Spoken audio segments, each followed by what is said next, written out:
کسر باقی نہ رکھی بزم ان کا جگمگانے میں، کسر باقی نہ رکھی بزم ان کا جگمگانے میں، اور اب میں چاند نکلا چاندنی پھیلی زمانے میں، اور اب میں چاند نکلا چاندنی پھیلی زمانے میں، کسی شے کی تمنا ہی نہیں ہم کو زمانے میں، کسی شے کی تمنا ہی نہیں ہم کو زمانے میں، مدینہ لکھ دیا جائے ہمارے آب و دانے میں، مدینہ لکھ دیا جائے ہمارے آب و دانے میں، ہرا کے غار سے شمع نبوت کی کرن پھوٹی، ہرا کے غار سے شمع نبوت کی کرن پھوٹی، اجالا ہی اجالا ہو گیا ہر سو زمانے میں، سبحان اللہ، اجالا ہی اجالا ہو گیا ہر سو زمانے میں۔ اعلیٰ حضرت فرماتے ہیں حسر تک ڈالیں گے ہم پیدائش مولا کی دھوم، حسر تک ڈالیں گے ہم پیدائش مولا کی دھوم، مثل فارس نزد قیلے گراتے جائیں گے، اور خاک ہو جائے عدو جل کر مگر ہم تو رضا، خاک ہو جائے عدو جل کر مگر ہم تو رضا، دم میں جب تک دم ہے ذکر ان کا سناتے جائیں گے۔ سبحان اللہ۔ عزیزان محترم، چند لمحوں کے لیے حاضر آیا، جناب شمشاد صاحب نے بڑا ہی بہترین اہتمام کیا ہے میلاد النبی صلی اللہ تعالی علیہ وسلم کا، اور ان قریب میں ہی ہم نے اپنے آقا صلی اللہ تعالی علیہ وسلم کی میلاد بھی منائی اور جلوس بھی نکالا۔ منایا کہ نہیں منایا؟ آپ نے منایا نا؟ اچھا یہ بتلائیے، اسلام میں میلاد منانا، جشن منانا، خوشی منانا، کسی کی یاد منانا، بہت سے لوگ کہتے ہیں بدعت ہے، شرک ہے، ہم اس پر بحث نہیں کرتے۔ آپ کو سمجھانے کے لیے آپ کی زبان میں بتلا رہا ہوں، علماء کرام سمجھ چکے ہیں اور ان لوگوں کو خود سمجھاتے ہیں، ان کو سمجھانا مطلب نہیں ہے۔ آپ سمجھیے اس بات کا، اسلام نے کسی چیز کی خوشی منانے کا ہم کو اجازت دیا ہے کہ نہیں دیا ہے، اسی پر گفتگو ہوگی۔ سیلیبریشن کو سیلیبریٹ کرنا ہمارا حق ہے کہ نہیں اسلام کے اندر؟ کسی کی یاد منانا اسلام کے اندر حق ہے کہ نہیں؟ ہم کو منانے کا اللہ نے حکم دیا ہے کہ نہیں دیا؟ اسی پر بحث۔ اب آئیے سرسری طور پر کچھ حدیث کے مفہوم آپ کے سامنے میں رکھوں۔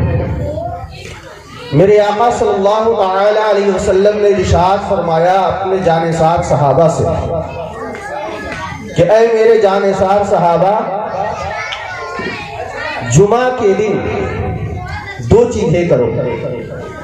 غور کیجئے گا، میرے آقا فرماتے ہیں جمعہ کے دن دو چیزیں کرو، ایک غسل کر کے اچھے کپڑے پہن لو،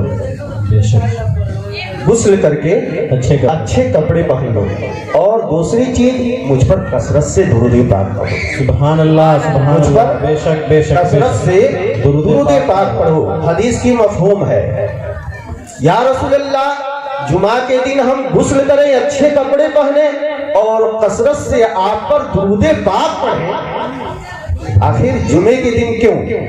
جی جمعے کے دن کیوں؟ اللہ کے رسول صلی اللہ تعالی علیہ وسلم نے ارشاد فرمایا جمعہ عید کا دن ہے۔ سبحان اللہ، جمعہ عید کا دن، عید کا دن ہے۔ یا رسول اللہ جمعہ عید کا دن کیوں ہے؟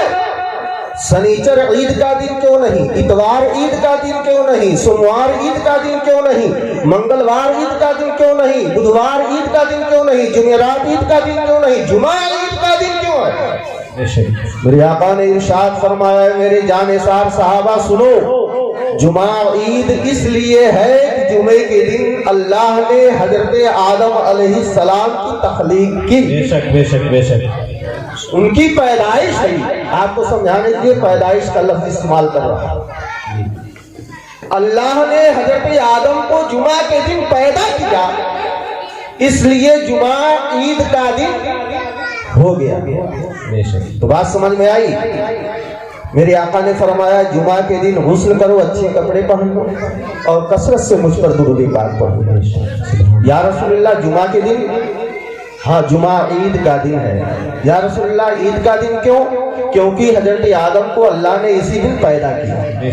اب میں آپ سے ایک سوال کرنا چاہتا ہوں کہ جب حضرت آدم علیہ الصلوۃ والتسلیم جمعہ کے دن اللہ نے ان کو پیدا کیا تو وہ دن عید کا ہو گیا، اور اس لیے میرے آقا فرماتے ہیں کہ اس دن غسل کرو، اچھے کپڑے پہنو اور کثرت سے مجھ پر درود پاک پڑھو۔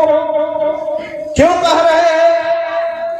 اس لیے کہہ رہے ہیں کہ آدم کی یاد منائی جا رہی ہے۔ بے شک آدم کی یاد منائی جا رہی ہے، اور صرف جمعہ کا ہی نہیں، ہم جو 5 وقتہ نماز پڑھتے ہیں یہ بھی کسی کی نہ کسی کی یاد۔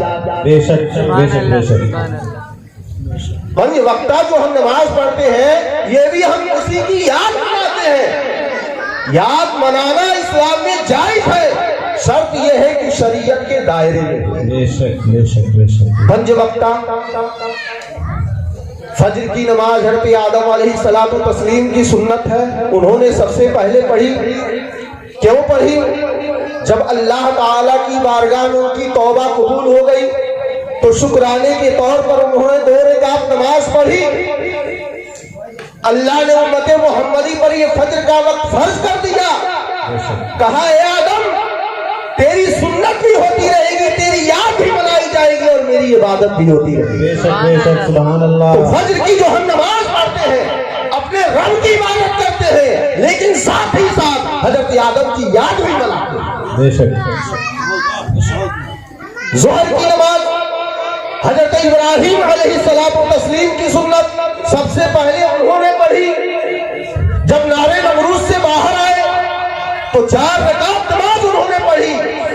اللہ نے امت محمدی پر ظہر کے وقت 4 رکعت فرض کیا تاکہ میری عبادت بھی ہوتی رہے اور میرے پیارے خلیل کی یاد بھی منائی جاتی۔ سبحان اللہ۔ بے شک بے شک بے شک۔ عصر کی نماز جو ہم پڑھتے ہیں حضرت عزیر علیہ السلام کی سنت سب سے پہلے انہوں نے پڑھی۔ اس کی 2 روایتیں ہیں، ایک کسی اور نبی کے بارے میں آتا ہے، لیکن جب 100 سال سونے کے بعد جب وہ اٹھے تو شکرانے کے طور پر عصر کی نماز انہوں نے پڑھی، نفل نماز پڑھی، تو اللہ نے وہ نماز امت محمدی پر فرض کر دیا اور کہا کہ میری بندگی بھی ہوتی رہے گی، میری عبادت بھی ہوتی رہے گی، اور اے میرے نبی تیری یاد بھی منائی جائے گی۔ بے شک سبحان اللہ سبحان اللہ۔ مغرب کی نماز حضرت ایوب علیہ السلام کی سنت سب سے پہلے انہوں نے پڑھی۔ جب اللہ نے انہیں شفا دیا، ان کے بدن میں بہت ساری بیماریاں پیدا ہو گئی تھی، اس پر تفصیل سے نہیں جاؤں گا۔ اللہ نے انہیں جب شفا دی تو شکرانے کے طور پر انہوں نے 4 رکعت نماز کی نیت باندھی۔ اور کریں علماء کرام بیٹھے ہیں، پوچھ لیجئے گا، 4 رکعت نماز کی نیت باندھی اور دوسری رکعت کے بعد جب کھڑے ہوئے اور تیسری میں جب سجدہ کیا، سجدے سے اٹھ نہ سکے، بیٹھ گئے، 3 ہی رکعت پر بیٹھ گئے اور سلام پھیر دیا۔ اللہ نے کہا اے میرے پیغمبر، اے میرے نبی تیری ادا مجھے پسند آئی، مغرب کا وقت 3 ہی پڑھے گا امت محمدی، میری عبادت بھی ہوتی رہے گی اور تیری یاد بھی منائی جاتی رہے گی۔ سبحان اللہ سبحان اللہ۔ نیت تو انہوں نے 4 رکعت کی تھی، لیکن 3 رکعت بیماری ابھی غائب ہوئی تھی بدن سے، شفا دیا تھا اللہ نے، کمزوری تھی، کمزور تھے، اٹھ نہ سکے، 3 ہی رکعت پر سلام پھیر دیا۔ ہم مغرب کی نماز حضرت ایوب علیہ السلام کی یاد میں پڑھتے ہیں۔ 2 رکعت نماز، 4 رکعت نماز عشاء کی، اس کی بھی 2 روایتیں ہیں۔ ایک ہمارے آقا صلی اللہ تعالی علیہ وسلم نے سب سے پہلے پڑھی، ایک روایت میں آتا ہے، اور ایک روایت میں آتا ہے کہ سب سے پہلے حضرت یونس علیہ السلام نے اس نماز کو پڑھی۔ جب وہ مچھلی کے پیٹ سے باہر آئے تو شکرانے کے طور پر 4 رکعت نماز پڑھی، اور وہ 4 رکعت نماز امت محمدی پر عشاء کے وقت فرض کر دیا گیا تاکہ اے لوگوں میری بندگی بھی کرتے رہو اور میرے نبی یونس علیہ السلام کی یاد بھی مناتے رہو۔ سبحان اللہ۔ تو جو ہم عبادتیں کرتے ہیں یہ بھی کسی نہ کسی نبی سے، ولی سے جڑا ہوا ہے۔ کسی نیک بندوں سے جڑا ہوا ہے اس کی یاد بھی مناتے ہیں اور اللہ کی بندگی بھی کرتے ہیں. جیسے حج کے موقع پر حاجی لوگ جاتے ہیں مکہ شریف میں صفا و مروہ کی سعی کرتے ہیں. یہ تو بہت پہلے حضرت ہاجرہ نے سعی کی تھی، آج لوگ حاجی کرتے ہیں اپنا حج ادا کرنے کے لیے. تو اللہ نے کہا ہے ہاجرہ، حاجی اپنا حج بھی پورا کرے گا، سعی کرے گا تو اس کا حج پورا ہوگا، لیکن تیری یاد بھی ساتھ ساتھ منائے گا. تم عزیزان محترم، کہنے کا مطلب یہ ہے سیلیبریشن کو سیلیبریٹ کرنا اسلام میں جائز ہے. شرط یہ ہے کہ شریعت کے دائرے میں ہو. ہم اپنے گھر میں جشن منائیں، بچہ پیدا ہو تو منائیں، بچی پیدا ہو تو منائیں، شادی ہو تو منائیں، غمی ہو تو منائیں، سب میں ہم اللہ کے نبی کا میلاد منائیں، جشن منائیں، خوشی منائیں. اللہ نے ہم کو اجازت دی ہے کیونکہ اللہ خود نبیوں کا میلاد قرآن میں پڑھ رہا ہے، قرآن میں بیان فرما رہا ہے. تو مجھے لگتا ہے کہ شاید آپ سمجھ گئے ہیں.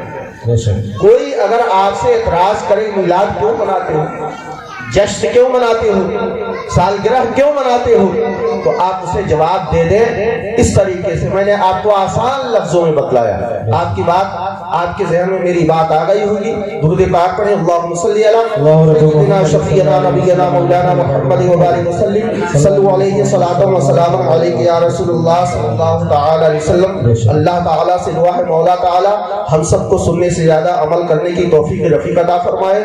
جو کچھ بھی یہاں ذکر ہوا اور کہا گیا، کہنے سننے میں کوئی غلطی ہو گئی ہو، اللہ تعالیٰ کی بارگاہ میں ہم توبہ کرتے ہیں، اللہ اسے معاف عطا فرمائے اور اصلاح کرنے کی توفیق رفیق عطا فرمائے اور اس کو قبول و منظور عطا فرمائے. استغفر اللہ ربی من کل ذنب و اتوب الیہ. لا الہ الا اللہ محمد رسول اللہ صلی اللہ علیہ وسلم.